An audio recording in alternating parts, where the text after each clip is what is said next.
your screens, it's blue skies over Kennedy Space Center, Pad 39A. Weather's looking good both in the local area as well as when we head northeast towards the space station. The ascent trajectory looks good. So at T-minus 1 hour and 2 minutes, all systems are go.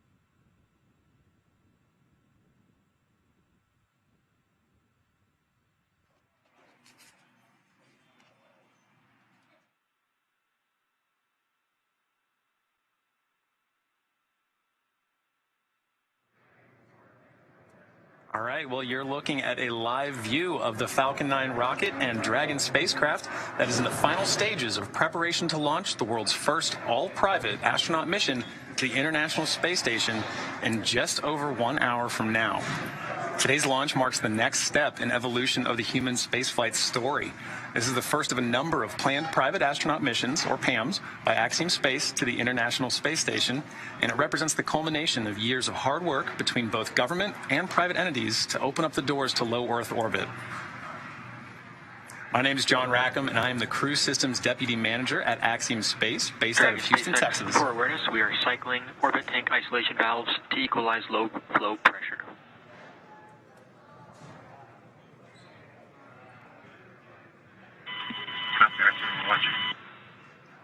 All right, just some back and forth there between the crew and the core. My name is Kate Tice. I'm the Quality Systems Engineering Manager here at SpaceX headquarters in Hawthorne, California. With our coverage now expanding to NASA television, I'd like to welcome friend from NASA, Dan Hewitt, coming to us from Johnson Space Center over at Houston, Texas. Hey, Dan. Hey, Kate, great to see you and the Johns. We're excited to join and get this milestone mission off the ground. Liftoff time is still holding, let's see, for 11:17 a.m. Eastern time, and currently tracking no issues with Falcon 9 or Dragon. The range remains green, and as you can see there with that shot, the weather is definitely cooperating. Yeah, it's a beautiful day for launch. What a gorgeous shot.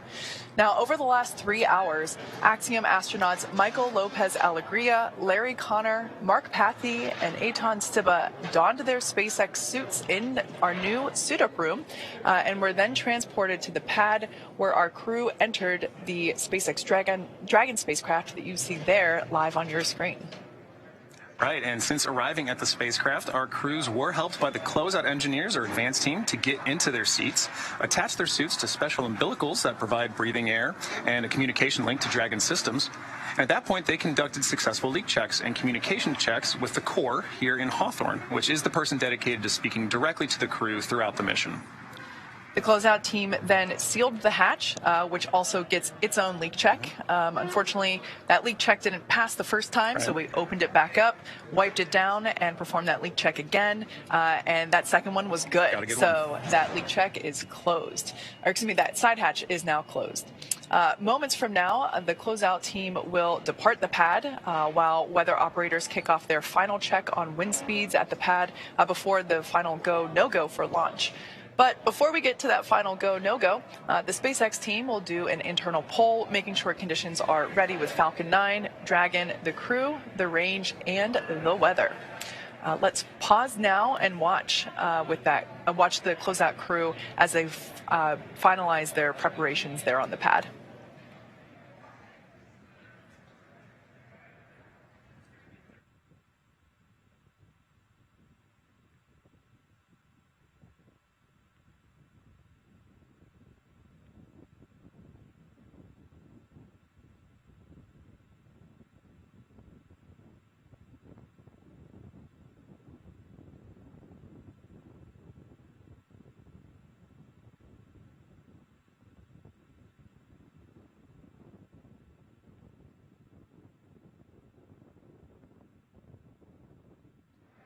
As you can see, the crew there on the right-hand side of your screen continuing to wait. Another 57 minutes until we lift off from pad 39A, which you can see there on the left-hand side of your screen. We can confirm that the closeout team has departed the access arm there, so that's good news. Now, as the countdown continues, let's take a moment to get reacquainted with our crew today. So the AX-1 mission is commanded by retired NASA astronaut Michael López-Alegría, a Spanish-American who was born in Madrid, Spain, and is also called Mission Viejo, California, as well as Boston, Massachusetts home. Michael is a U.S. Navy captain and has flown 3 times aboard the space shuttle and once aboard Soyuz, so he has quite a bit of flight pedigree. He has conducted 10 spacewalks in his career, accumulating 67 hours and 40 minutes total in the vacuum of space. Both of these landmarks are NASA records. In 2021, he was inducted into the Astronaut Hall of Fame. You might hear us call him MLA a few times around here, so if you like acronyms, here's a new one for you. The pilot for AX-1 is Larry Connor from Dayton, Ohio. Larry is an entrepreneur, nonprofit activist, investor. He's won aerobatic flying competitions and has summited both Mount Kilimanjaro and Mount Rainier. Through AX-1, he'll become the first private pilot to reach the ISS. He'll also become the first human to reach both. SpaceX, you are go for section 6 of 4.100. When ready, report go for launch.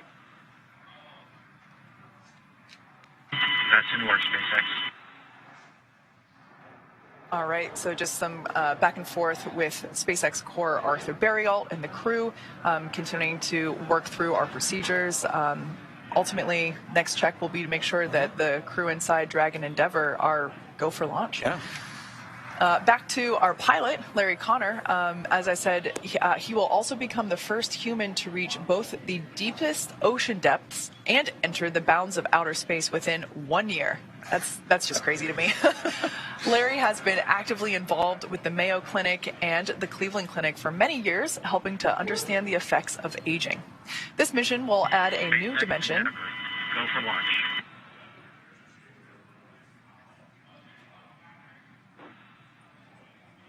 Copy that, Endeavour. Crews go for launch. All right. So that is fantastic news. That's basically 4 thumbs up inside Crew Dragon right now. So really good news there. Yeah. So continuing out our crew, moving on to Mission Specialist 1, Eytan Stibbe will become the second Israeli ever to fly to space. In many ways, today's mission is a return to flight for the nation of Israel after the Columbia tragedy in 2003. Eytan served for more than 4 decades as a fighter pilot in the Israeli Air Force, where he received the Distinguished Aviator Medal, and today he is an impact investor and philanthropist. In collaboration with the Ramon Foundation, the Israel Space Agency, and the Ministry of Innovation, Science and Technology, and the Ministry of Education, Stibbe will fly to the ISS under the Rakia banner and the maxim, "There is no dream beyond reach." During his time on the ISS, Stibbe will facilitate scientific experiments, educational outreach, and one of my personal favorites, artistic activities. Mark Pathy is an entrepreneur, investor, and philanthropist, as well as mission specialist number 2 on this AX-1 mission. Pathy is currently the chief executive officer and chairman of Montreal-based Maverick, a privately owned investment and financing company he founded that focuses on innovation and social impact. As a strong believer in the importance of philanthropy, Pathy is a member of the boards and executive committees of the Montreal Children's Hospital Foundation, Dans LaRue, and the Pathy Family Foundation. Through the AX-1 mission, Pathy will become Canada's second private astronaut and the 12th Canadian to go to space. All right, well, you've seen the vehicle, you've met the crew, you've heard some good calls on our way to launch, and we're just within the hour. So let's send you over now to NASA's Johnson Space Center, where Dan Hewitt is following the launch prep from Mission Control in Houston. Dan, over to you. Hey, thanks, John. And the team behind me flying the space station, the crew on board, they're ready to get this first private astronaut mission off the ground. Back in 2019, NASA took steps to open the station up for business, issuing a directive to enable new commercial activity on board, including private astronaut missions. And all of this is done with the goal of building a robust economy in low Earth orbit. Now, why does NASA want to do that? Well, we're very aware that there is untapped potential in that space just outside of of our atmosphere, and low Earth orbit can be a first step towards unlocking limitless possibilities. On this July 20th, 1969. It's one small step for man, one giant leap for mankind. Greatness Boy. Okay, we're gonna be busy. cannot always be seized in a moment. Sometimes it requires a first step, a step into the unknown. Not knowing the path, but understanding the goal. Believing that the first step leads to greatness. We've touched the sky, believing it will lead to new worlds. We've left our home, believing in a brighter future. We've come together, believing in shared goals.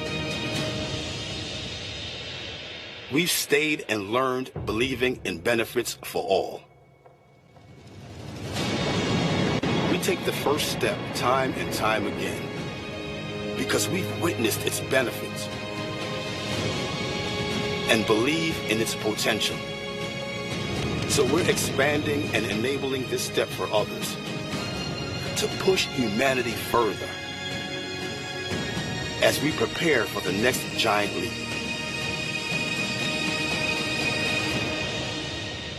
We'll always need this first step. We're here to stay. And now is the time to join us.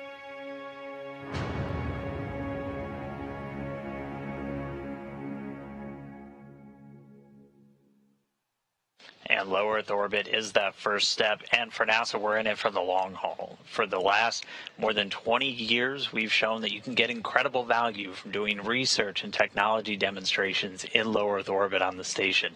And along the way, we've continually increased our work with commercial organizations, flying research, payloads, entire facilities, experiments, and working with U.S. companies to fly cargo and crew to the station, the latter of those laying the groundwork for the mission we're seeing about to launch today. And we're continuing to look ahead onto the horizon, working with companies like Axiom and others to get a jump start on developing new destinations in low Earth orbit where future astronauts, and not just those from NASA, will be able to go and explore and do research just outside of our atmosphere. So we've got our sights on the horizon, and our ultimate goal is for NASA to become one of many customers in this new economy in low Earth orbit as we set our sights on deep space exploration, heading back to the moon and beyond under the Artemis program. Now, the AX-1 mission is a good example of the public and private partnerships that are going to make that future vision a reality. But to take a little bit deeper of a dive, let's jump over now to my colleague, Megan Cruz, who's standing by at Kennedy Space Center with NASA Administrator Bill Nelson. Over to you, Megan.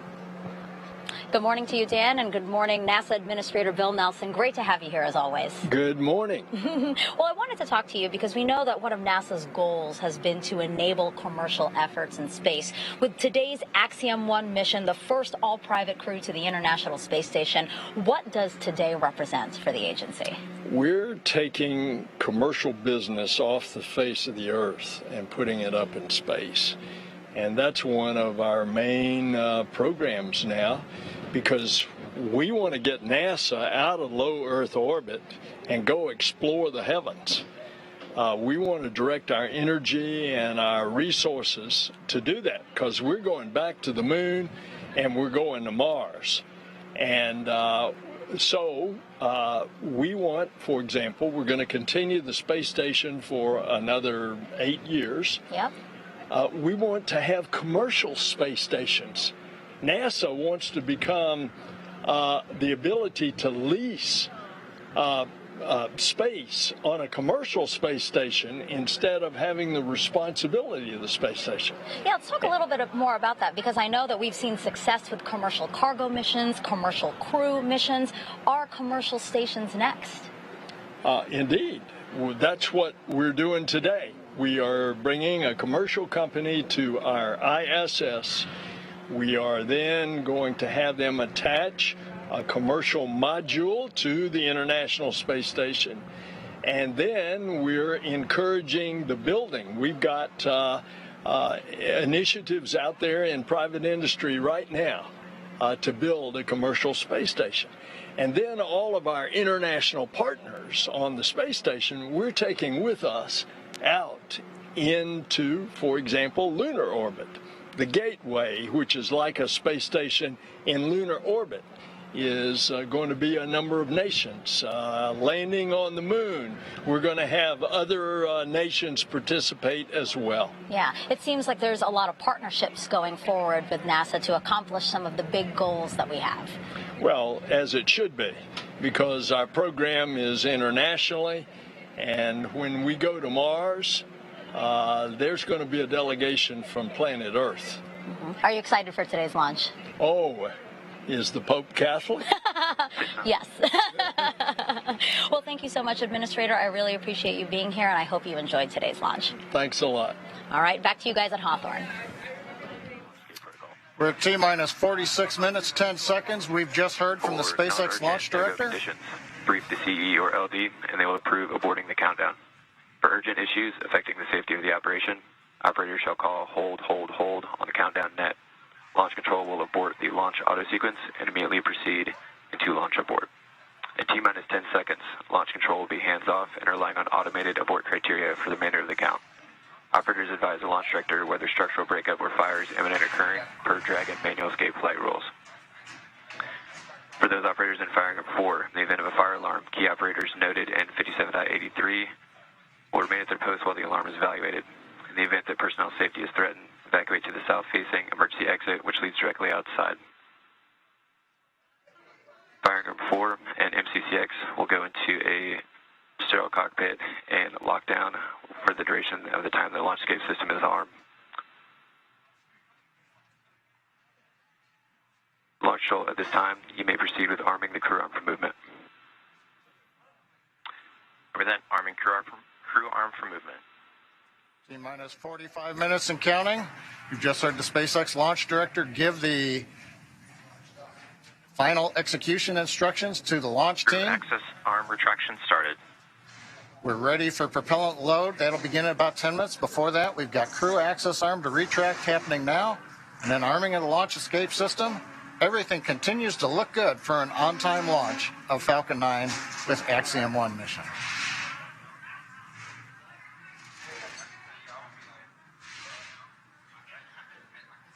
Dragon SpaceX for tablets. Go ahead, Arthur. As we prepare to step into LES arming, I need you to verify that the elastic bands are over the corners of all of the iPads in the vehicle.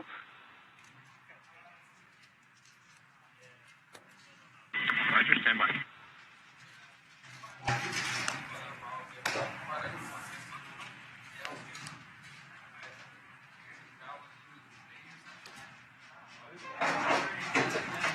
SpaceX Endeavour, Arthur, I can confirm that the elastic band on the satchels are around the tablets and also. All right, copy that. Thank you, MLA. And for awareness, that last call came in pretty quiet, so if you could speak up on the upcoming calls, that'd be great. Thanks.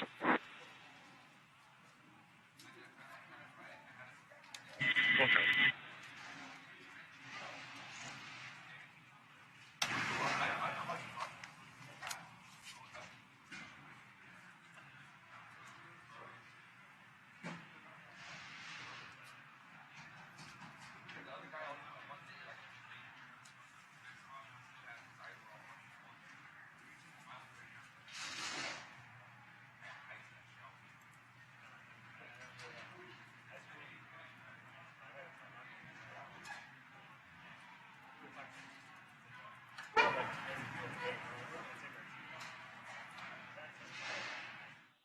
Okay, we'll give you an update here. Inside of 43 minutes, crew access arm has retracted from the Dragon spacecraft.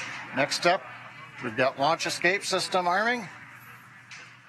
And then at T-minus 45 minutes, or T-minus 35 minutes, we'll begin loading propellant onto the Falcon 9. So right now, Falcon 9s go, Dragons go. Weather looks good, and the range areas are also cleared for launch. So Kate, John, everything is looking good.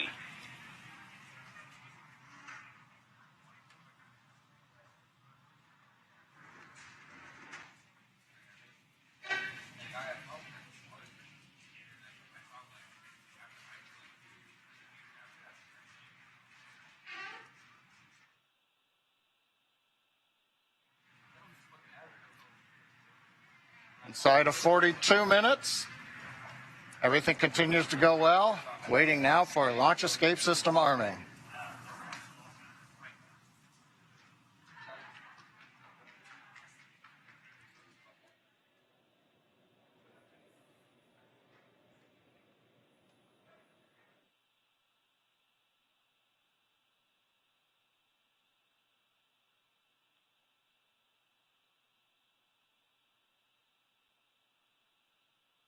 Endeavour, SpaceX for launch escape system. Go ahead, Arthur. All right, MLA, at this time I can give you a go to step through section 7 of 4.100, close visors and arm the launch escape system. That should work.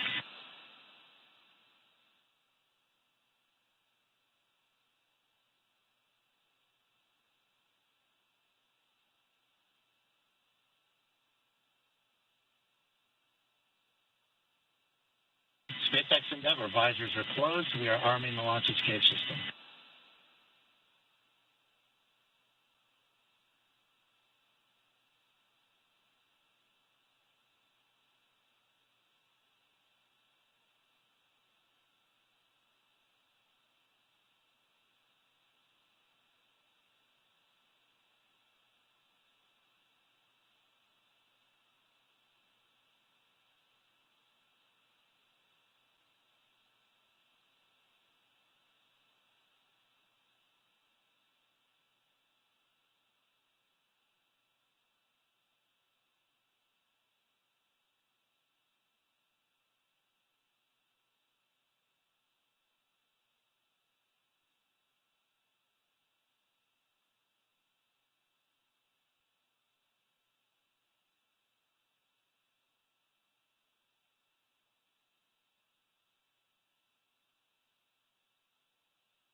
Dragon, SpaceX, launch escape system is verified armed.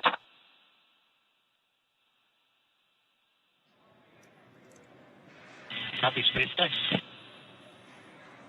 All right, there you heard it. The launch escape system is now armed. You can see there the crew in their seats with the visors down. Launch escape system, is the first of its kind escape system. It provides escape capability all the way to orbit. It's a really important function to have. Obviously, no intention of using it today, but that's what those call-outs were there back and forth that we just heard. Right, and as you heard earlier too from Administrator Bill Nelson, the importance of low Earth orbit. So speaking of just how valuable low Earth orbit is, the crew of X-1 will be conducting a tremendous amount of science over the course of their 8 days on board the ISS. And not only does that include 25 Axiom managed studies, but it also includes the Axiom crew participating in efforts that extend far beyond this mission. Some of those we actually looked at earlier. One of these broader studies is a series of health monitoring tests before and after the flight. A few days ago, I was able to connect with Dr. Emmanuel Riqueza to talk about the ongoing research this crew will participate in on behalf of the Translation Research Institute for Space Health, also known as TRISH. Here's our conversation. Dr. Riqueza, welcome. It is wonderful to get to talk to you. Please introduce yourself and tell us, what is TRISH? Absolutely. My name is Emmanuel Riqueza, and I'm the Chief Medical Officer at the Translational Research Institute for Space Health. And I'm also faculty at Baylor College of Medicine in Houston, Texas. The Translational Research Institute for Space Health, or TRISH, we're partners to the Human Research Program at NASA. And one of our main goals is to find and fund new disruptive research that is high risk but potentially high reward, with the end goal of keep humans healthy both in space and on Earth. And we have been working with commercial spaceflight missions since last year, and Axiom 1 is our 4th commercial spaceflight mission. That's really fascinating. Can you tell us a little bit more about your primary areas of focus or what you're studying on this mission? Yeah, so TRISH focuses mainly on the high priority areas of human spaceflight research. And I would say the 3 highest priority areas are radiation, behavioral issues that come from being isolated and confined in space. And the third one is how your body changes while you're in a different gravity field, either a zero-G environment like in space, or during different gravity fields when you are in the moon or Mars. Okay, interesting. So what kind of systems or hardware are you working with specifically to capture this data? For this mission, the hardware that we're using is absolutely optimized to provide, number one, the highest quality data, while being still easy to use, easy to implement, and being the lowest burden to the astronauts. So to collect all of this data, for example, vision changes, we have been using a small device, is roughly the size of a shoebox that you can see here. I have this here with me. So this is basically like having an optometrist on a box. Basically, the only thing that you have to do is just grab it, put it on your eyes, look at an object that is roughly 6 feet away from you, and after a few seconds, you get a prescription of your glasses right here. So as I was saying, if there's any changes on astronauts during these missions, we'll be able to see how that changes with this device. We're also looking, I was mentioning, at behavioral changes, how being in an isolated and confined environment has any behavioral aspects. And for this one, we have been using a small tablet like this one, also to test the sensory motor adaptation, the balance disorders, and the space motion sickness. We're using a device like this. And for each of the crew members, we have a set of hardware like this, and it fits, the 4 sets of hardware fits on a medium-sized suitcase. So it is really easy to move wherever it needs to go for launch and landing. That's wonderful. So what are some of the intended outcomes or goals of the research you're doing? Yeah, so some of the outcomes and one of the main applications, number one for spaceflight that we want to get from this research is that short duration missions like Axiom 1 are very, very relevant in the context of Artemis missions. When we go back to the moon, the first missions are going to be roughly the same duration as Axiom 1. So anything new that we learn from these missions is going to be absolutely valuable. Really, every new piece of data that we collect in spaceflight could potentially solve and be that last piece of the puzzle that we're looking to complete what we need to know. Well, Dr. Riqueta, thank you so much for speaking with us today. We wish you the best of luck. It is my pleasure. Thank you. All right, we are about 30 minutes out from launch of the historic AX-1 mission. It has taken an enormous effort from an incredibly dedicated and hardworking team to get to this moment. And that team wanted to take an opportunity to wish the crew of AX-1 well and Godspeed.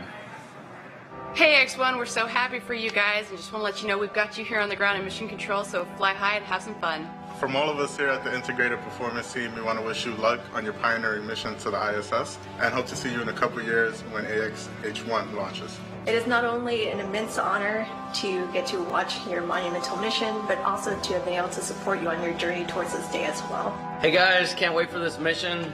We put a lot of hard work in. We're excited for you all to have a great time up there, and good luck. Thank you for helping set an important precedence ahead of a very bright future. Good luck, AX-1 crew. Let's conquer space. Hasta pronto. Woo! We want to send you all off with good wishes in this incredible journey. Godspeed. It has been such an honor to watch and support you guys as you prepare for this moment. I'm so proud of each one of you for the dedication, the long hours, and the hard work you put into making this a meaningful mission. Hello, Axiom astronauts. Thanks for stepping up to the plate for this amazing journey. You guys have trained hard, you've waited a long time, and this is now happening.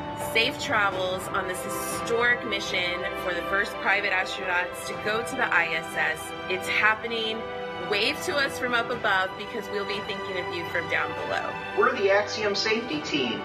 We just want you to know that we are really proud of you and we've got your back.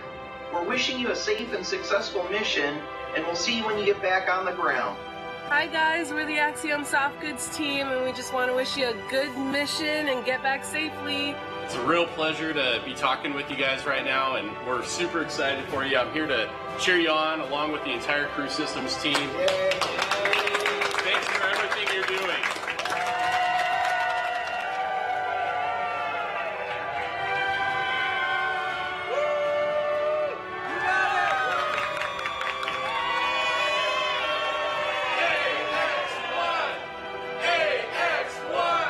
I wish you all the very best, the greatest of success, and the most fun and the most challenging, interesting thing in your life.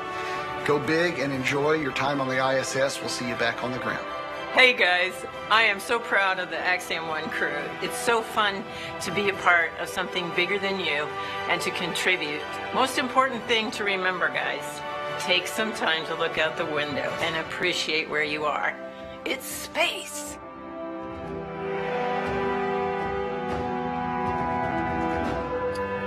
We're T-minus 31 minutes and 40 seconds, counting down to the first all-private astronaut mission to the International Space Station.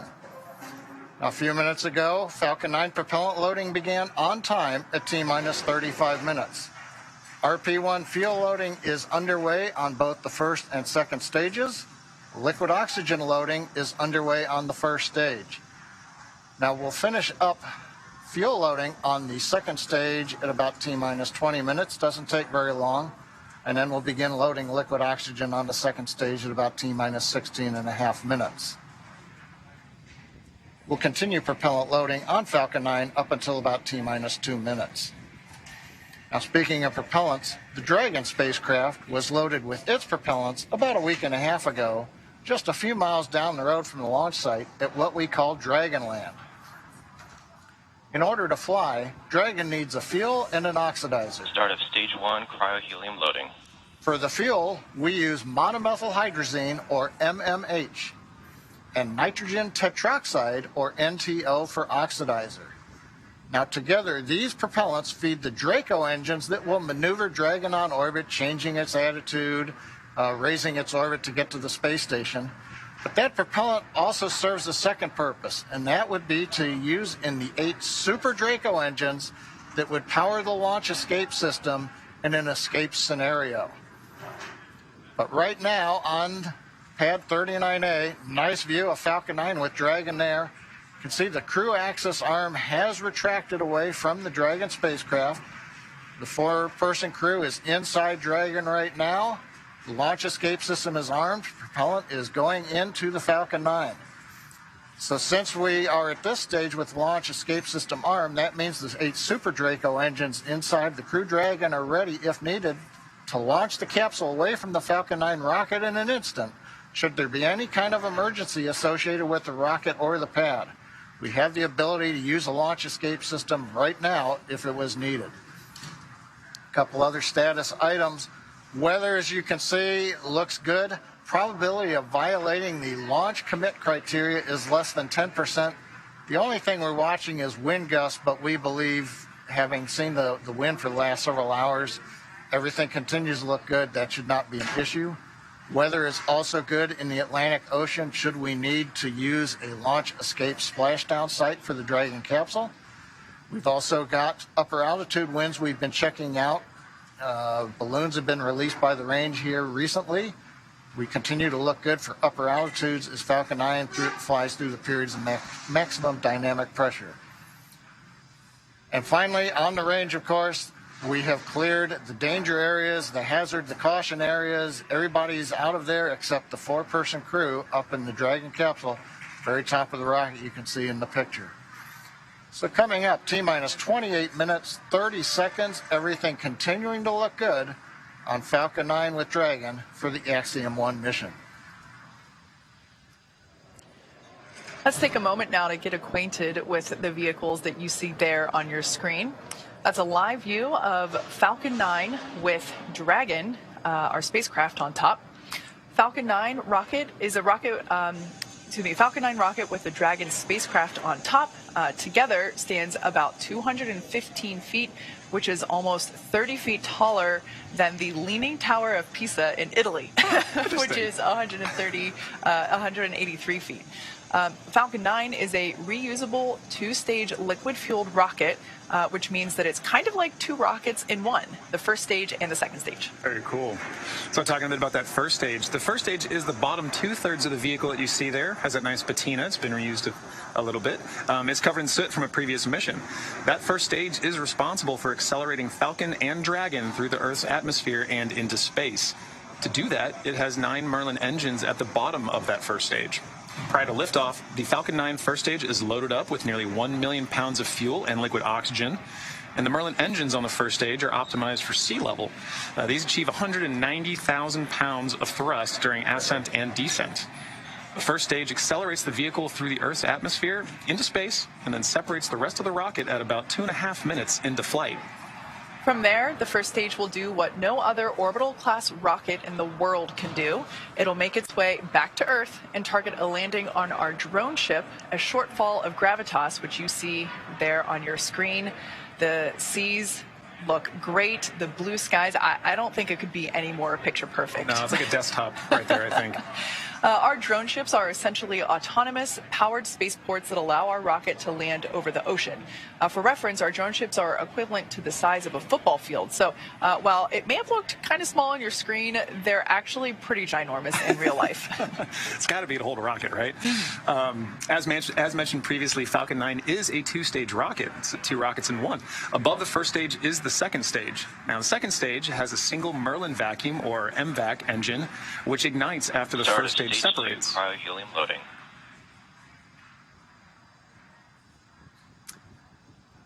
Now, the second stage is essentially a smaller version of the first stage, and whereas the first stage is designed to power the vehicle out of Earth's atmosphere and the forces of gravity, the second stage is specifically designed to operate in the vacuum of space. The second stage powers the Dragon spacecraft to its specific targeted drop-off point in orbit. The Dragon spacecraft is capable of carrying up to 7 passengers to and from Earth orbit and beyond. But for today's mission, it is carrying 4 members of the Axiom 1 crew. It is the first private spacecraft to take humans to the space station and the only spacecraft currently flying that is capable of returning significant amounts of cargo to Earth. Like the Falcon 9 rocket, the Dragon spacecraft is also reusable. Today will be the 3rd flight to space for this Dragon spacecraft that the Axiom 1 crew is flying in today. The previous flights for this capsule supported were recently the Crew 2 mission, and before that the Demo 2 mission, which was our first human spaceflight mission. Pretty incredible. Yeah. Now, as we await T0 in just under 25 minutes, the ground operations teams are doing a series of system checks to make sure both Dragon and Falcon 9 are ready for launch. Let's take a look at what the ascent portion of this mission will look like. Right, so once we hit T-0, we will watch Falcon 9 and Dragon lift off from historic launch pad 39A and make their ascent. At about 50 seconds into flight, Falcon 9's engines will throttle down to help pass through the period of maximum dynamic pressure on the rocket, or what we typically refer to as max Q. It's worth noting that once we hit max Q, the vehicle will be going supersonic. Once we're through the period of maximum dynamic pressure, we can throttle up our Merlin engines again. From there, at about 2.5 minutes into flight, we have a series of 3 events that happen in rapid succession. The first of which is MECO, or main engine cutoff. This is where all 9 Merlin engines shut off in preparation for stage separation, which, as the name suggests, that is where the first stage detaches from the second stage, with the first stage making its way back to Earth for landing as the second stage continues on its journey with the 3rd event. Right, now SES-1, or Second Engine Start 1, is where the Merlin vacuum engine lights up and propels the second stage, along with our AX-1 crew, into orbit. As Stage 2 heads towards its targeted drop-off orbit, Stage 1 will execute 2 burns in order to make its way back to Earth. The first stage is the entry burn, where 3 of the Merlin 1D engines will reignite and then shut down. This helps to slow the stage down in preparation for entry back into Earth's atmosphere. While the first stage is heading back to Earth, the second stage will cut off its singular Merlin engine that was ignited right after stage separation. Once this happens, we'll wait for confirmation of good orbital insertion. About 90 seconds after Dragon gets into orbit, Falcon 9 will land back on Earth. The landing burn, which is a single engine burn, will bring the vehicle's speed down rapidly in order to land on the drone ship at about 9.5 minutes into the mission. And while Falcon 9's first stage is landing, Dragon is preparing to separate from the second stage. About 3 minutes after the second stage gets into orbit, we should have a great view of Dragon with its 4-person crew drifting away from the second stage. Now, once Dragon is a short distance away, it will begin checking out its Draco maneuvering thrusters to make sure Dragon continues to increase separation distance from the second stage. And lastly, the nose cone deploy sequence will initiate just before T plus 12 minutes and finish around T plus 15 minutes. And this sequence will expose Dragon's docking mechanism in advance of its arrival at the International Space Station. So, as you can tell, it's a pretty jam-packed 12 minutes. Yeah, pay attention. Pay close attention to what you're listening to. Don't blink. With all of that in mind, let's head back over to Dan Hewitt for an update from the ISS team over at Johnson Space Center. Dan?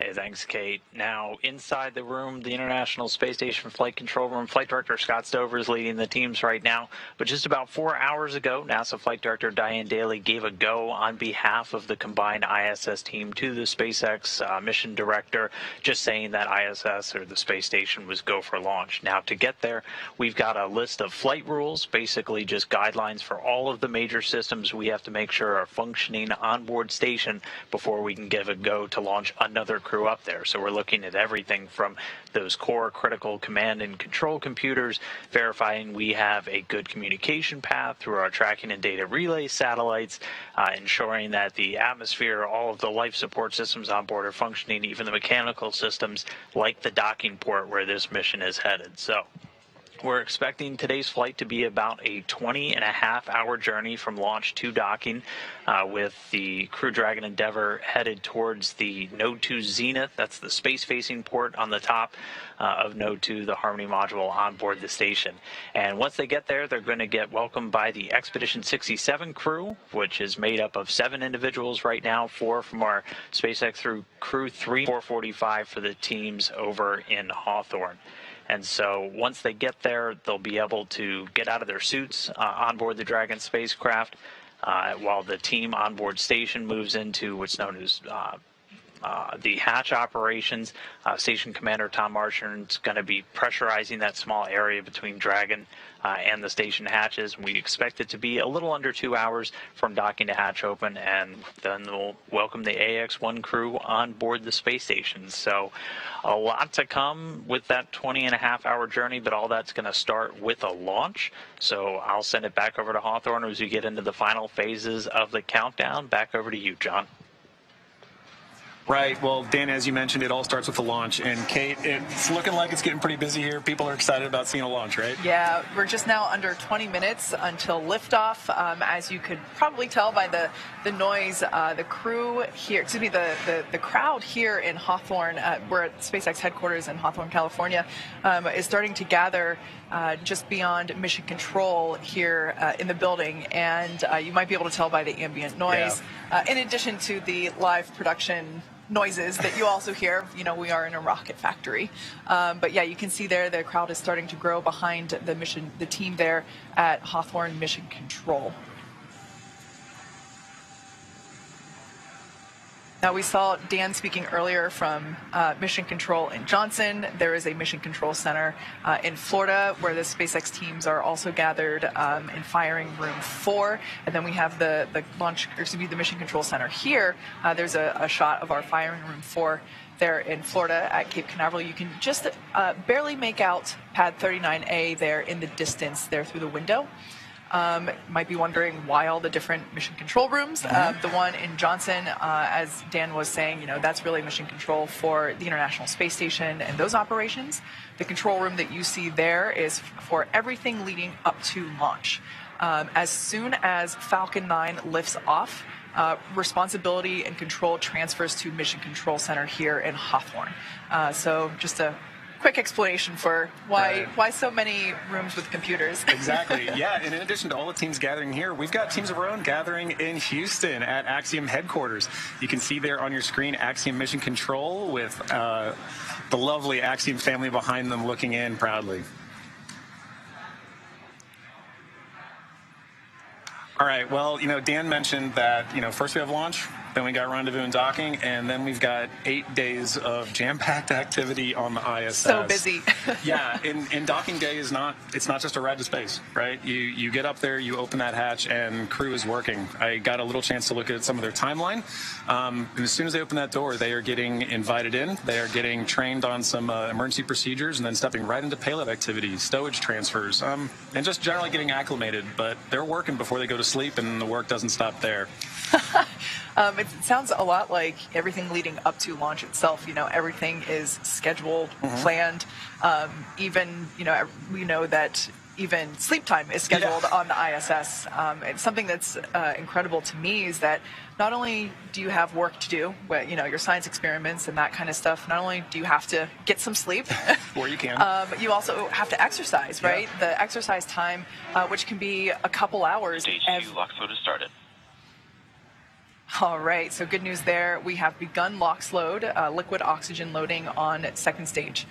So that is currently underway for first and second stage, as well as loading of RP1, which is our fuel on both first and second stages. Right.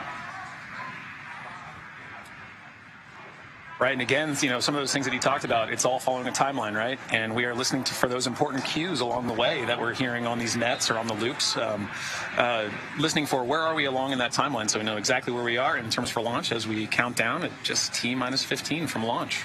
Yeah, so I'm looking at my dashboard here. It looks like fuel load on second stage is now complete. So we're beginning that LOX load, as we just heard. LOX load and fuel load continues on first stage. Axiom crew continuing to wait, following along with everything happening there with the touchscreen displays there above them, as well as their tablets strapped to their legs. Right. Everything continuing to look nominal for liftoff in just about 15 minutes. And as we approach that liftoff, in these final moments of our countdown to launch, Axiom Space founders Cam Gaffarian and Mike Sefferdini wanted to take a moment to reflect on this mission.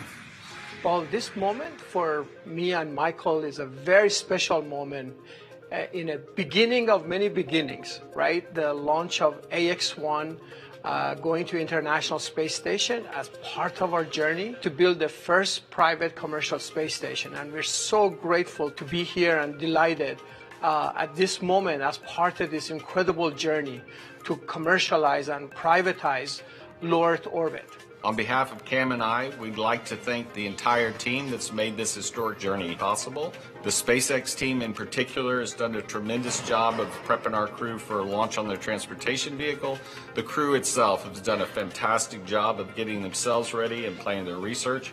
NASA, of course, we can't do this without NASA's leadership and support. And to each of you in the Axiom Space family, we couldn't have done it without you. We're looking forward to a bright future together. T-minus 14 minutes, 7 seconds, and continuing to count down. Everything is still looking good for launch of Falcon 9 and Dragon. That'll occur 17 minutes and 12 seconds after the hour. As a recap, Falcon 9 began propellant loading at T-minus 35 minutes. We just heard loading of the RP1 fuel. The kerosene fuel on stage 2 was completed right on time at T-minus 20 minutes. We've still got fuel going onto the first stage. Looks like we're about 90% or so full right now. Fuel loading will finish up at T-minus 6 minutes, and we'll hear that call out in the countdown. Meanwhile, densified liquid oxygen is continuing to load onto both the first and second stages. First stage will close out at T-minus 3 minutes. The second stage, we just began loading liquid oxygen at T-minus 16.5 minutes just a few minutes ago. That'll wrap up at the T-minus 2 minute mark. Now we load the liquid oxygen as late as we can in the countdown. It's densified. That means it's ultra cold, well below the boiling point of liquid oxygen. That lets us put as much as we can on the vehicle for performance. And getting it on board the vehicle just before liftoff means it won't warm up, where you start to lose the ability to put liquid oxygen onto the stages, into the tank. In the quantities we want. So it stays nice and cold, it doesn't bleed off, and that gives us the performance we need on Falcon 9. Continuing on, Falcon 9, checkouts of the thrust vector controllers, what we call TVC wiggles, you may hear that term, they're coming up We're also going to be doing throttle valve checkouts on the Merlin engines. That helps control the power of the engines as we go through flight. For example, you hear a throttle down or throttle up as we prepare for the period of maximum dynamic pressure. As we come up on the 12-minute mark, the range continues to be go. Roadblocks are up. All the hazard areas are clear. Airspace, sea space is good. The weather is go. Beautiful shots you can see here. Blue skies. I'm looking forward to some great views from the cameras as we head into space. And then finally on the Dragon side, the Dragon mission director and team, they're reporting no issues. We've done the communication checkouts with the crew. You can see the crew access arm has retracted into the launch position. You can see Dragon now with the strung back of the transport erector and the umbilicals going to Dragon alongside of it.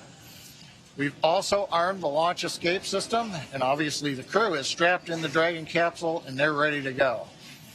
Final instructions of the crew will come in about a minute and a half at T-10. We'll listen to that. The crew displays will be configured for launch, and that setup will give the crew insight into how the launch is proceeding, and it provides constant updates on vehicle health.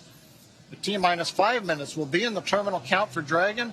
Dragon will transition to internal power, going to its onboard batteries and off of the external ground power. We're going to hear continued callouts on the countdown net as we go from T-10 to 0, and then as we fly after T0 and liftoff, we'll hear callouts as we head into space. And that'll be letting the crew know as they reach each of the milestones. Now, next big event coming up at T-10 minutes is we're going to do launch commit criteria, and final instructions will be going to the crew.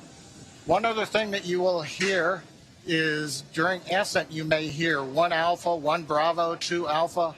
These are launch escape states. As the Falcon 9 flies, if a launch escape was required, the crew on board knows where they are passing various points in the countdown, and that would tell Dragon what sequence of events to execute to come off of the Falcon 9 and bring the crew back safely down under the parachutes in the ocean.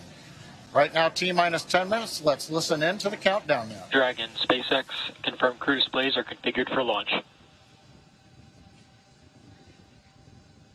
SpaceX Endeavour, we confirm they're configured.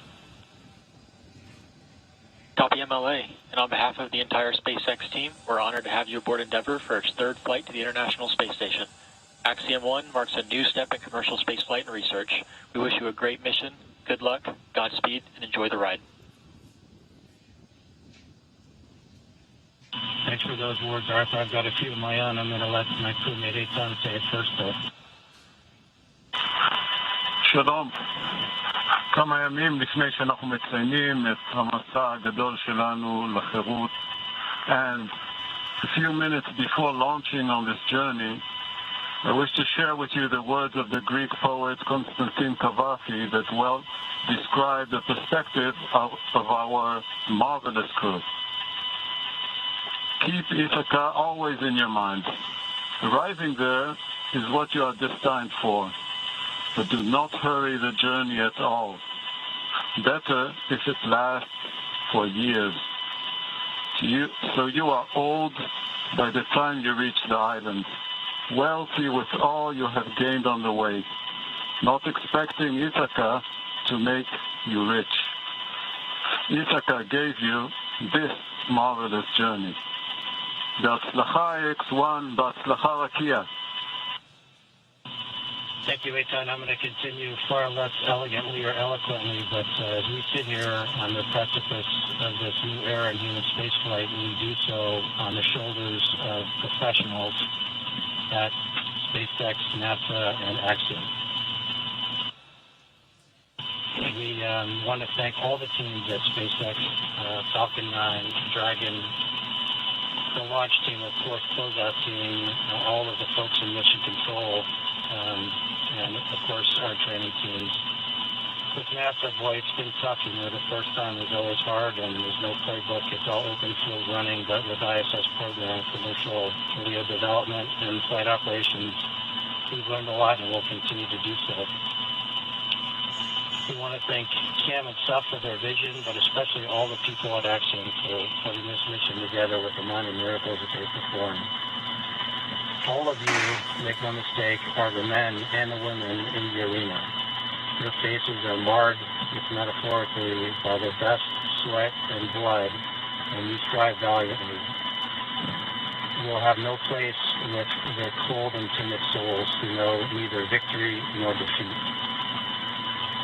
The crew of the great ship Endeavour is ready to sail her proudly, Arthur.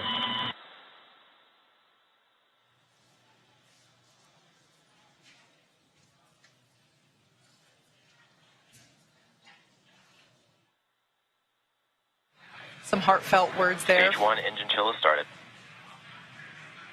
All right, so there was the call that we have begun to chill the engines on the first stage. So what we're doing right now is flowing a little bit of the super chilled liquid oxygen through the turbo pumps on those M1D engines. There's 9 of them at the base of the first stage. And that's essentially bringing them down to the temperature of that super chilled liquid oxygen to prevent any thermal shock to the hardware. Just before that call, some really heartfelt words from Commander MLA and Mission Specialist Eytan Stibbe. Really love hearing that commentary. Stage 1 RP load is complete.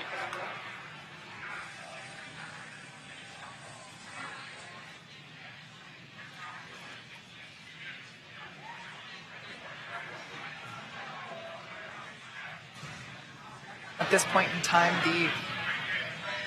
in time, fuel is fully loaded on both the first and second stage. LOX loading continues on both stages.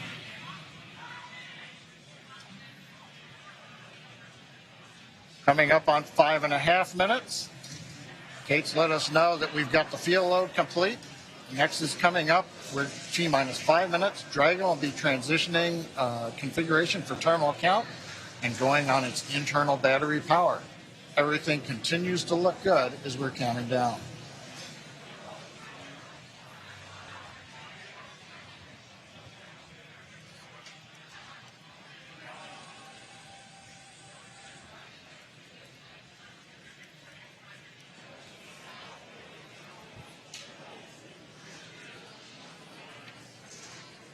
Dragon is in configure for terminal count. Falcon 9 tanks are pressing for strong back retracts.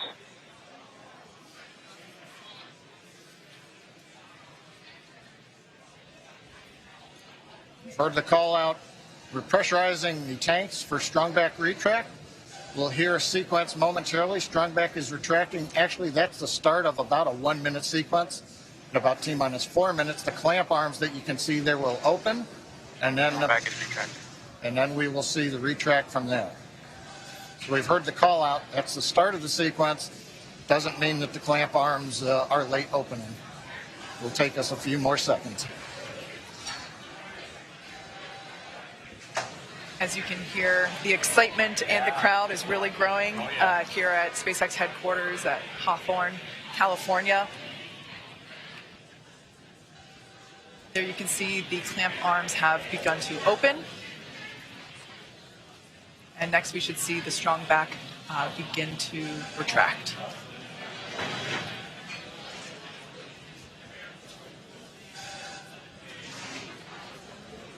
This structure is what we basically use to transport the fully integrated vehicle to and from the hangar to the launch pad. And there you can see that strong back retraction has begun.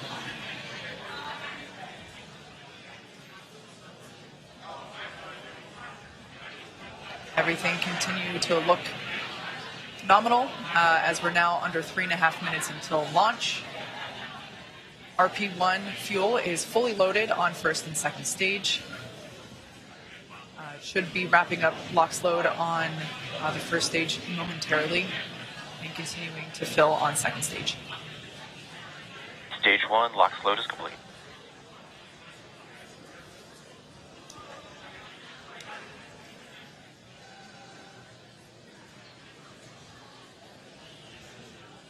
We're under 3 minutes until liftoff of the Axiom 1 mission. Dragon is in terminal count and is on internal power. All right, there we heard that Dragon is on internal power. As I was saying, we're getting close. The crowds are growing. The excitement is palpable. You can see there on the left-hand side of your screen, Mission Control here in Hawthorne, California, just behind where John and I are. And then on the right-hand side, that looks like Axiom Mission Control. That looks like Axiom Mission Control in Houston, Texas. Everybody's waving and saying, hey.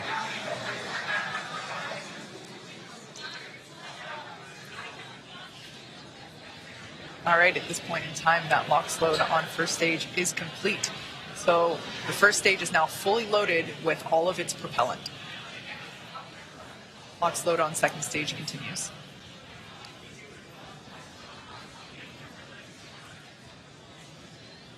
As we've mentioned before, Stage 2 LOX load is complete. All right, so there's that call.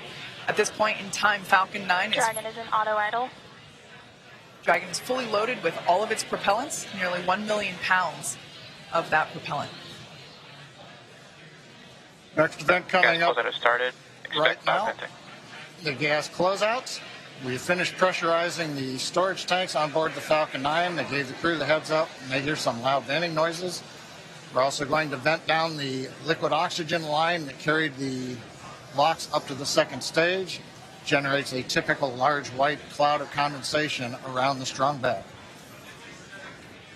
Big event coming up now, T-minus 1 minute, all the flight computers take over. Let's listen in to the last minute of terminal count. FTS is armed, Falcon 9 is in startup, and now controlling. Dragon is in countdown.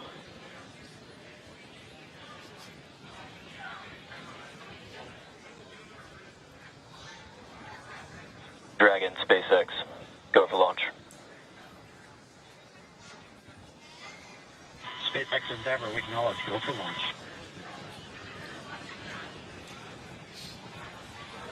T-minus 30 seconds.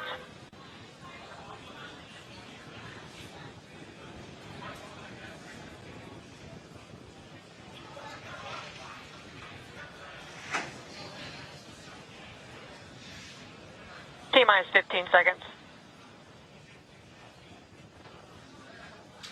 10, 9, 8, 7, 6, 5, 4, 3, 2, 1, 0. Ignition. Stop. Go Falcon, go Dragon. Godspeed, Axiom 1.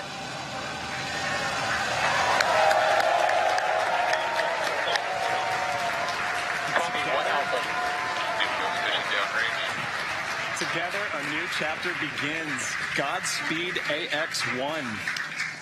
Stage 1 propulsion is nominal.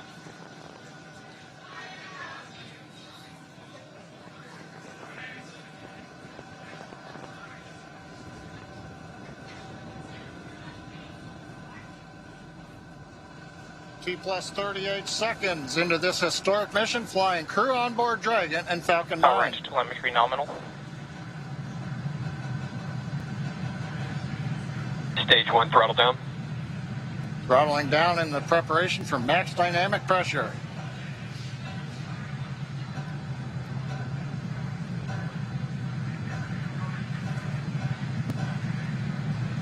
Falcon 9 is supersonic.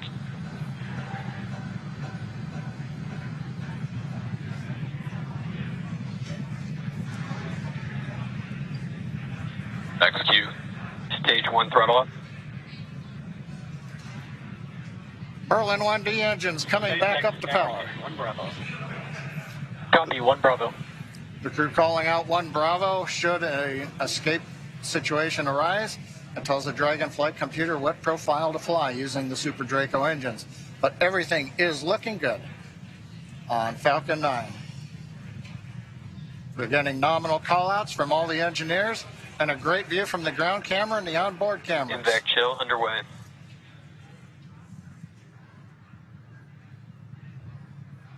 Beginning to chill in the second stage turbo pump in preparation for its ignition coming up in just over half a minute from now. Coming up on about 3.5 G's acceleration for the crew. We'll begin throttling down the Merlin engines to hold that level of acceleration.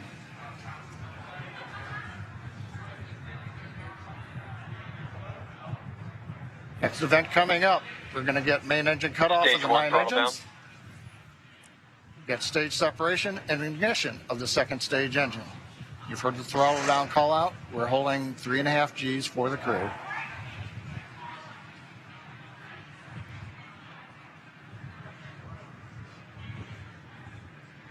And Miko.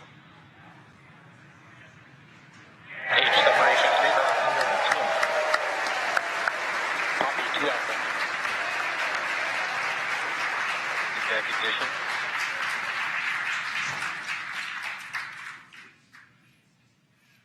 Successful stage separation, ignition of the second stage engine. On the left, the titanium grid fins beginning to slowly deploy. Great views from the first stage camera. The first stage now begins a slow flip maneuver. You can see the white nitrogen gas plumes as we reorient for an entry back through the Earth's atmosphere a little bit later in the plus count. Second stage, we see the engine nozzle glowing red. Everything continuing to look good on the second stage.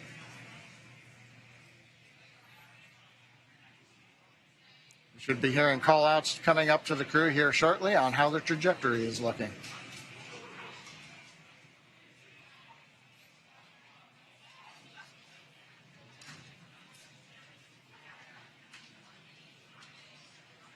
Dragon SpaceX, trajectory nominal. It's what we like to hear. Acquisition of signal, Bermuda. AOS Bermuda, acquisition of signal. The Bermuda tracking station now getting telemetry from the second stage of the Falcon 9 with the Dragon on top. T plus 4 minutes, 10 seconds. Everything continues to be nominal. First stage coasting to apogee, and then it will come back down for landing on the drone ship. Second stage partway through its lengthy burn to get the crew into orbit. So Kate, 4.5 minutes in, everything continues to look good. What a absolutely picture-perfect liftoff. We've got a live view of the crew inside Dragon Endeavour. Looks like everyone is still pretty comfy. As John had said earlier, we got Dragon SpaceX, trajectory nominal. All right, good call out there that trajectory is nominal. Endeavour, we copy. As John mentioned, we got to about 3.5 Gs there. Acquisition of signal, New Hampshire. On the left-hand side of your screen, we can see the first stage as it is making its way back down to Earth. It's targeting a landing on our drone ship, a Shortfall of Gravitas, which is parked a couple hundred miles off the coast of Florida out in the Atlantic Ocean. Second stage on the right-hand side, everything continues to be nominal there, as the MVAC engine is powering the second stage and Dragon Endeavour to its targeted drop-off orbit.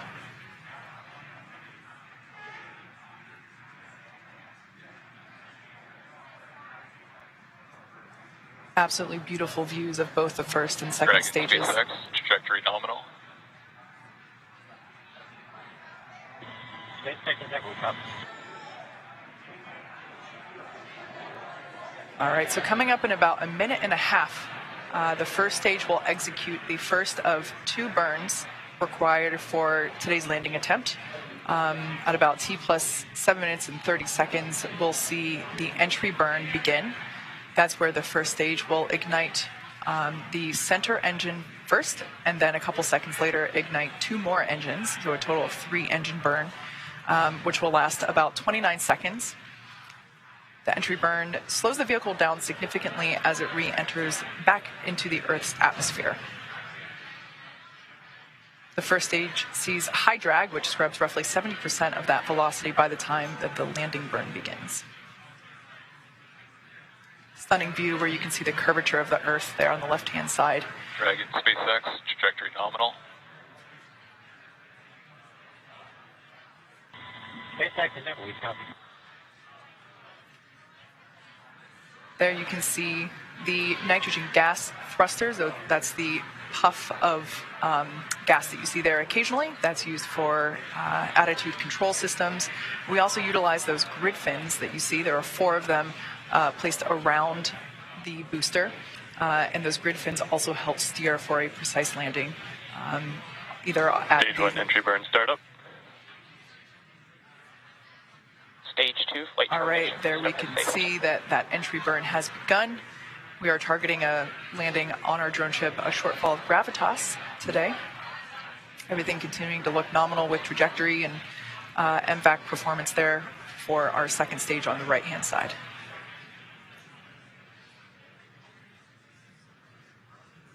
So we are conducting the entry burn. Previously, the booster Stage 1 entry burn shut down. That entry burn helps slow the booster down. It was going about 25 times the speed of sound. So we slow it down as it re-enters the dense part of the Earth's atmosphere.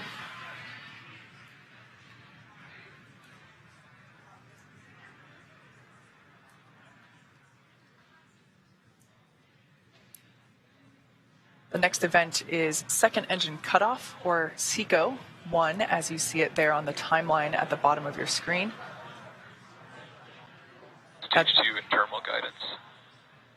That's where we shut down the MVAC engine, or second engine cutoff. Copy, Shannon. Stage 1 transonic.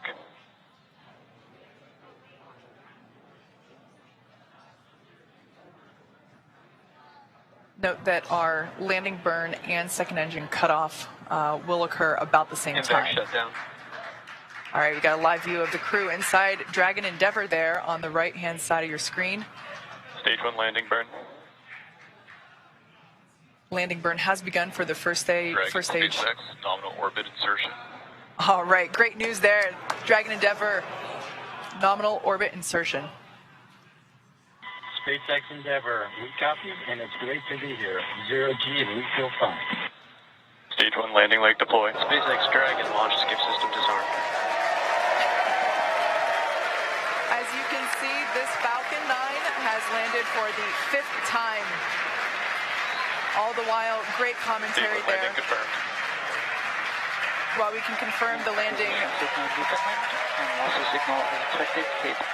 Confirmed landing there of the first stage booster. Also, almost simultaneously, great news for the second stage. We heard that there was nominal orbit insertion for Crew Dragon Endeavour. There you can see a live view inside our Dragon. Looks like the crew is beginning to adjust to 0G. And if you look at the right-hand side corner, it looks like we can see the 0G indicator. Yeah, that was one of mine. That was one of the things I really wanted to see, what they were going to bring for their 0G indicator. So I can't wait to see what comes on.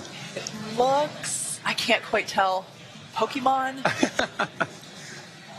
Maybe, okay, well, hopefully it'll come into closer view. Yeah, but and if not, we'll get to ask them later, hopefully. Yeah, great to see the crew here again, starting to, really getting their first taste of microgravity. Yeah. Oh, it has ears? Oh, it's a bunny. It Is that like Thumper? I think it might be. I think that's Thumper from Bambi. Love it. So right now, the second stage is basically preparing for Dragon separation. The next step now that, as we said, Dragon has nominal orbital insertion, the second stage and Dragon will separate.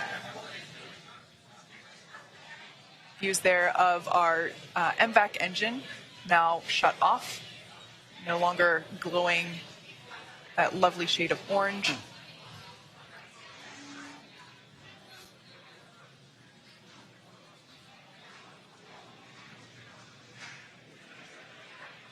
Right now, the second stage is about 200 kilometers above Earth.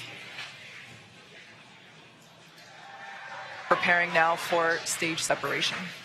Excuse me, for Dragon separation.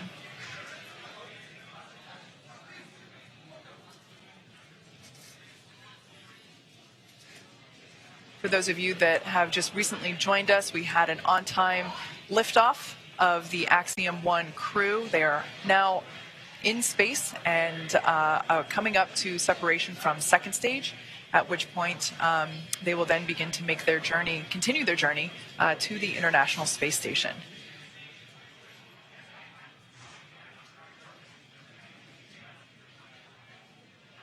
The view that you're currently looking at is inside the Dragon trunk, which, as you can see, has just separated from the second stage. Dragon separation confirmed.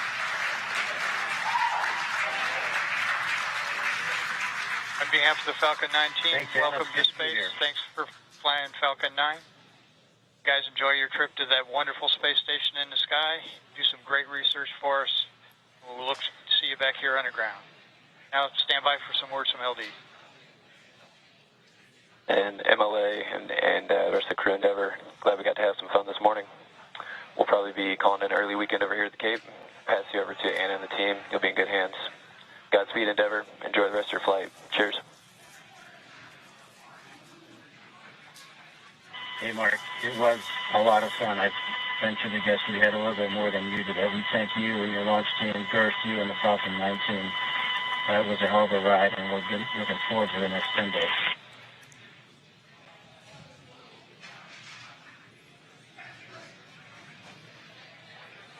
All right, some nice words there from a couple of key folks.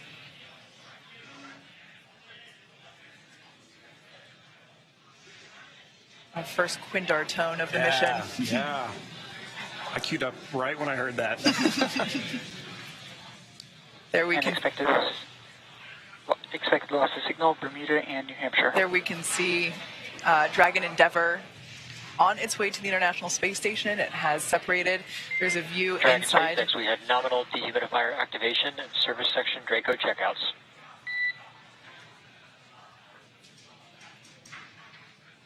There we can see over the shoulder of SpaceX Endeavour, we copy, Arthur.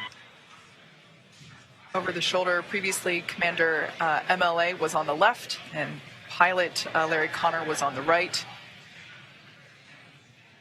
Live view inside the cabin. They just got the okay to lift their visors. All right.